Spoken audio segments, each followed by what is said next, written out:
Hello, hello. So I'm still deciding, do I do what I usually do, read my pieces off of my phone, or try this paper thing like professional storytellers do? Still haven't decided, so we'll see. I wish I'd passed as queer when I was too afraid to tell you I loved you. And your dilated eyes asked, dared, caressed my watering tongue to announce. Fresh off the highway from what felt like a weekend-long date, we're standing in front of my apartment building, eyes not knowing where to look, hands not knowing what to do, shoes kicking imaginary rocks, just the two of us. You and me. Me, searching for means, anything to build the courage to say, stay, come up, I like you, what's up? But too shy to admit my truth, so maybe just introduce your lips to mine to find our truth in the silence. But then again, I'll first need to peruse memory for resilience, because although I perform on stages, I'm not that audacious. So looking away from you, I remind myself that you're that girl who lingered after class just to hug me. You're the girl who searched for me for hella days on Facebook, trying all types of spellings of my name after meeting me for the first time, Lakhiyia. You're the girl whose eyes always checked in with me when talking to other girls about guys. You're the girl who loved to stare into my eyes in surprisingly not awkward silences. But somehow, in this present moment, I'm still floundering in a confusion of uncertain possibilities, butterflies flailing, hummingbirds expelling massively useless thoughts of stagnant energy within me, because I'm suffocating within this hyper-feminine facade, nearly tripping over a suitcase too big for a weekend-long trip. And this girly physique, ping-ponging between this reality and envisioning my family. Flashbacking to flip-flops flaunting manicured toenails painted in gold. Girly pink headband, but my high school basketball uniform colors are cardinal, white, and gold.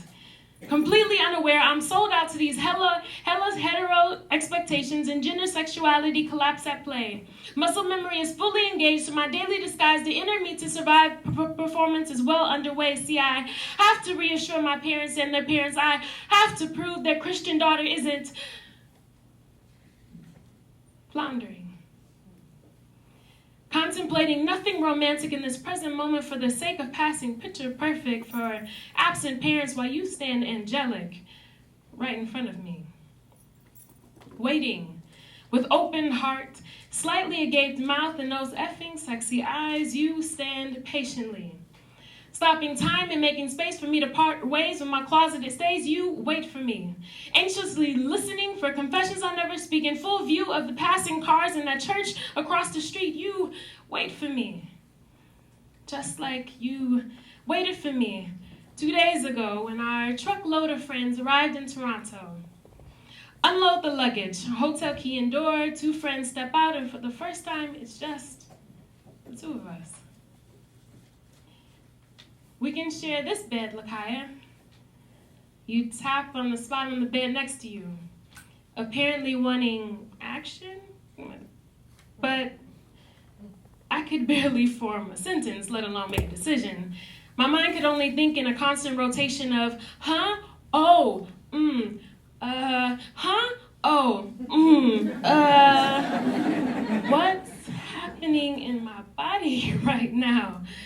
The only ground I could find was the love of the sound of the way you said my name.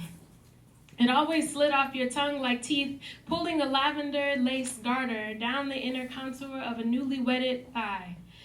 But we can't even get married. It's 2010, and according to what I learned in Midwest public school education and in Sunday school every weekend, I am abomination. Couldn't exist. No, not like this. Can't have sex if you don't exist. I know she's still sitting there waiting for you, Lakhiyia, but let's review the lesson, because you don't want to burn in eternal damnation, I guess. But this feels like torment. If this is what hell's like, Granny, I disagree. I don't deserve it. Stop it, Lakhiyia. Let's review the lesson. prayer, scripture, meditation, prayer, scripture, meditation. God, please fix me. You created Adam and Eve, not Adam and Steve, to go forth and multiply. Women have vaginas, men have penises. Husbands' penises go into wife vaginas, and babies come out of said vaginas. Sex equals baby making. Got it. But what's sex for this queer black woman? And there was never any mention of protection for something and someone that didn't exist. Non-existent self-love and decision-making for this silent someone denied birthright to be her own version of human. Completely disrupting my internalized sex ed sermon, she throws her arms around my neck and hugged, held, melted into me with warming sighs, leaving my body frigid and want sighs just shy of frustrated moans. I'm home in your arms with you in mine. I let go. But your brown eyes hang on to me. And we just stand. Close. Like real close. Like almost too close. Like I hope my breath smells good close. Like I feared you'll unravel me in this pause, leaving me exposed and undone in that just kiss me already stare of yours close. But not knowing what to do, floundering and confused, I recruit my arms, hands, and chest to do what lips do in some other parallel universe where I'm not a coward stuck in the bullshit of bad theology preached into false existence during my stifling rural past, passing to survive condemnation that will only exist inside my brainwashed mind and this butterfly-infested stomach beneath a fragmented, bleeding heart. We let go. I let go. Of you, woman who sang lyrics to love songs straight into queer, into my eyes and heart. You, who was just as mysterious and closeted as I was. Potential first time dressed in romance, missed. I wish I'd passed as queer when I was too afraid to tell you I loved you. And your dilated eyes asked, dared, caressed my watering tongue to announce. Thank you.